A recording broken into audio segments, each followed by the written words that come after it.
Come experience life as we know it, as some of you should know it. Yeah, yeah.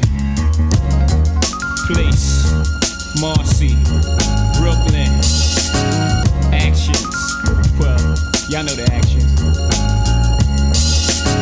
I got the shorty on my block. The world famous DJ Clark Kent, aka Tony Rome, aka Rodolfo Franklin. You're like the only person in the whole entire universe who calls me Tony Rome. I've been calling you for 20 years. Absolutely, 100 years. 100 years, because you know me, and me and you aren't music. Me and you aren't the music business. Me and you aren't any of that. We're actually really, really, really like friends you're in my, real life. We're friends. We're friends in real life. You know, not like this music industry shit. Not like this rap shit.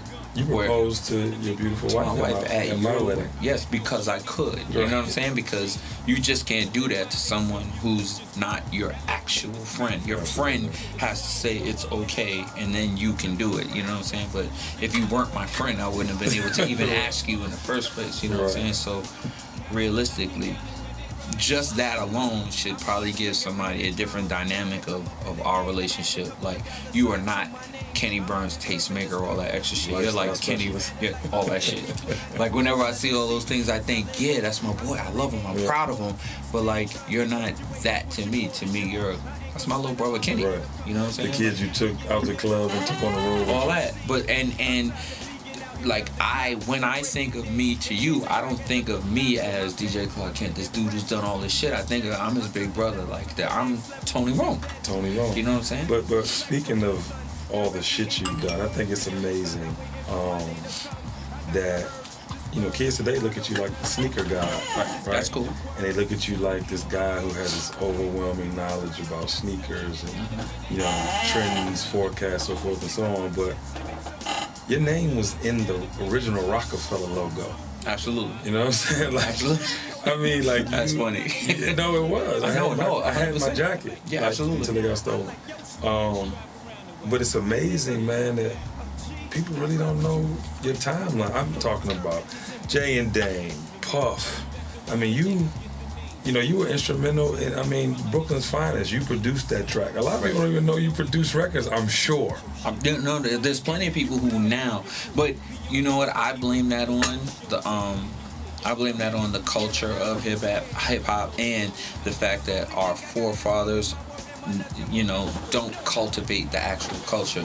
You see how when you look at rock and roll, if you go get a brand new rock band that comes out tomorrow and ask them about the Rolling Stones, they could name off every single song they produced that they've been on. Right. But if you ask a new rapper, tell me the name of 2 Run DMC albums, they can't, and that's because the culture of hip hop doesn't cultivate their culture. Wow. You know what I'm saying? And it's a shame, but unlike the culture itself, I make sure I cultivate hip hop. So when I meet a new rapper, one of the first things I do is ask them, have you heard America's Most Wanted? Right. Have you heard 100 Miles and Running? Have you heard Reasonable Doubt? Because if you haven't heard Tougher Than Leather and you call yourself a rapper, I don't want to hear anything you've got to say. Word.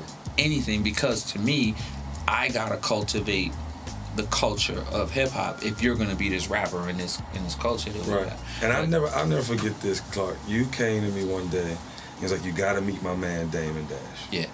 And you know, I was doing my thing here. We were already traveling the world, you know, doing our DJ hosting.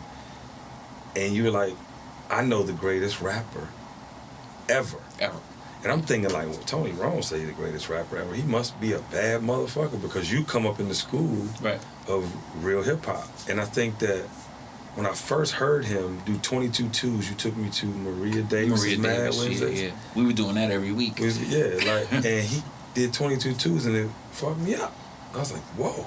But like, how was that? How was having a good friend in Damon Dash and Jay-Z, seeing them be entrepreneurs, if you will, hustlers, that wanted to create a dynasty in real life? Like, how was it being a part of that original conglomerate, if you will? Funny enough, a lot of people look and go, yo, that must be crazy. And, you know, I just look at it like it was supposed to happen. You know what I'm saying? think about it. Like, when I introduced you to these guys, they had just been introduced to each other. Word. You know what I'm saying? So to me, it was That's true. just what was supposed to happen. Like, to me, I believed he was the best rapper. I believed Damon had enough energy to manage this best rapper. Right. Whether I was right or I was wrong, it was just something that I felt like it was. I was working at a record company. Yeah. When we was touring the world, I was at a record company, Word. which should have been strange to most people that I could travel that way. But the record company allowed me to, so it was just things that was supposed to happen. So the fact that he turned into what he turned into was only because it was supposed to happen. Right. Being a part of it was really cool because I believed that I knew what I was talking about. Right. You know what I'm saying? And, you know, in hindsight, I really knew what I was talking about. Right. You know what I'm saying? Like, when I look at you, when you tell me about an artist, you come up under some tutelage that says you better know what you're talking Word. about. That's you know true. what I'm saying? And these kids don't get that today. Right. Like, I mean, to be honest, our generation didn't get it like that either. Like, we were self-taught on a lot of levels. I mean, Yeah. you were one of the good ones. Andre Harrell, in his own way, was a great one. And I only give you two mentor credit in life. Thank you. Because you actually taught me something. But what's the difference between, you know, or how do you feel about this new generation? Because they're really benefiting from all the blood, sweat, and tears that your generation has provided, my generation has provided.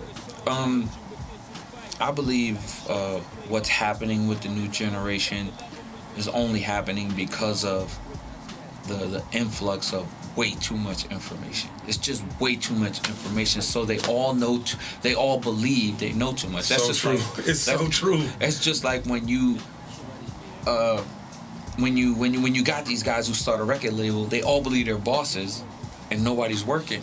So if everybody's a boss and nobody's working, you can't win. How can you win? But you know that you've come up in a system that says, yo, you might have to work to become Word. a boss. And you had to work it up. Now these guys are coming out and they're bosses, but it's because there's way too much information. These kids believe they know the answer To every question. before they get the question. Right. So if that happens, it doesn't give anybody the ability to actually learn anything. So now they're just working off of information. Now they're just abusing the information, and then they don't actually have the pure knowledge, the pure skill, the pure love of the music, the pure love of the sport of making records, the pure love of the sport of turning those records into something else. Like, you know, you've seen it. You've seen me sit in a studio for 4 days straight to get one record, to get it right. Might make 10 records, but to get that one record, you sit in the studio for 4 days. These kids, Brooklyn's finest. right? You saw that. I heard from sample stage to completion, and they went through several transformations. But these kids, now they have computers where you can make a track in like 3 minutes, or you can rob somebody's track and make a song in 3 minutes, put the song out, have the dude who made the track looking for you, and once you figure out what you're gonna do with a budget, you can turn around and go back to him who's never had a damn thing and go, all right, well, I got $500 for that track. Right. Instead of back in the days when you had to pay somebody $10,000 for a track because he made it and he produced it. Right. So it's just way too much information. And when I say information, I mean way too much music out there in the streets for free. Way too many rappers who think they can rap. Way too many guys who think they know what they're talking about. Way too many avenues to just get your music out. That World Wide Web has given you the ability to talk to somebody in Africa that you will never, ever see. So because of that, and because of that free Willie, these kids are walking around with a whole bunch of misinformation, just doing whatever. Now, sometimes it works, sometimes it doesn't work, but that information is just way too much. Yeah, and you know what I tell people all the time, and maybe you can shed some light on this. You know, you look at Drake, you look at Kendrick Lamar, you look at some of the greats in hip-hop today, right? And a lot of I look at some of those are the greats in rap. Yeah. It's not hip-hop. Yeah, I mean, I get it. And I want you to break that down, but I'm going to give you an example and set the table. You know, Kendrick Lamar, Drake, right? Arguably, they're in there. Mm-hmm. And they can be, I don't know how you want to post them on the list or what side of the fence they swing, but they started in that internet age, and they benefited from the internet age. But I think the problem is, and a lot of the problem is that at the end of the day, you know, everyone thinks they can go that path. Mm-hmm. Everyone thinks they're going to put their shit out there on the internet and it's going to fly and they're going to get off. it's not the case. That's right. But how do you feel about those kinds of artists like Drake and like Kendrick Lamar? It's funny because I don't even have to look at it like the artist. I can remove the artist and I can give a simple, really, really simple breakdown. We're in the music business. Yep.